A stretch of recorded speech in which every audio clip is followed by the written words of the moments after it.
Assalamualaikum warahmatullahi wabarakatuh. Kami dari kelompok 8 yang beranggotakan Muhammad Hairullah Tamiran dan Muhammad Akbar Kaidah. Pada kesempatan kali ini kami akan menjelaskan materi kami yang berjudul Landasan atau Asas Pengembangan Kurikulum PAI. Kami mulai dari pengertian kurikulum. Kurikulum berasal dari bahasa Latin, yakni curere, yang diartikan sebagai tempat untuk berlari. Sedangkan definisi kurikulum dalam arti sempit adalah sebagai subjek atau mata pelajaran yang nantinya akan dipelajari.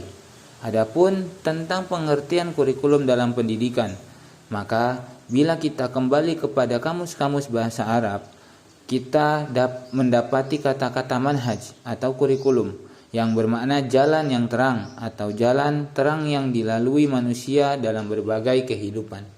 Dari segi bahasa ini dapat diartikan bahwa kurikulum adalah rencana atau bahasan pengajaran sehingga arah kegiatan pendidikan menjadi jelas dan terang.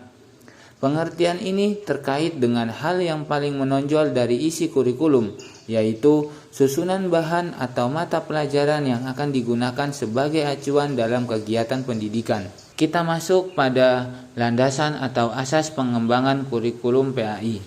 Yang pertama yaitu landasan agama. Teologi merupakan tumpuan atau dasar refleksi atau pembahasan dalam merangkai suatu rangkaian yang berlandaskan nilai ajaran agama. Asas teologi Islam berarti bahwa dasar yang mendasarinya adalah ajaran Islam bersumber dari Al-Quran dan Sunnah. Yang kedua, landasan filosofis. Landasan filosofis yaitu landasan yang diambil melalui proses berpikir secara sistematis, logis, dan mendalam sebelum membuat suatu keputusan atau kebijakan dalam perancangan kurikulum. Pemikiran demikian dalam filsafat sering disebut dengan pemikiran radikal atau pemikiran sampai ke akar-akarnya. Yang ketiga, landasan yuridis. Kurikulum pada dasarnya adalah produk yuridis yang ditetapkan melalui keputusan Menteri Pendidikan Nasional Republik Indonesia sebagai pengejawatahan dari kebijakan pendidikan yang ditetapkan oleh lembaga legislatif yang semestinya mendasarkan pada konstitusi atau undang-undang dasar. Undang-Undang Dasar 1945 dan Undang-Undang Republik Indonesia Nomor 20 Tahun 2003 tentang Sistem Pendidikan Nasional Kemerdekaan Bangsa Indonesia. Yang keempat, landasan psikologis. Landasan psikologis, hal ini berkaitan dengan keadaan psikologis peserta didik. Tiap peserta didik memiliki kondisi yang tidak sama, melainkan bergantung pada latar belakang keluarga, perkembangannya, hingga ekonomi keluarga. Pendidikan senantiasa berkaitan dengan perilaku manusia. Dalam proses pendidikan itu terjadi interaksi antara peserta didik dengan guru dan lingkungannya. Selanjutnya yang kelima yaitu landasan sosial. Landasan sosial budaya yaitu landasan yang berkaitan dengan kondisi, karakteristik, kekayaan, dan perkembangan suatu masyarakat. Untuk itu kurikulum pendidikan yang akan dirumuskan haruslah mampu membekali peserta didik dengan pengetahuan, keterampilan untuk bekerja, serta nilai-nilai untuk mendapatkan kehidupan lebih baik.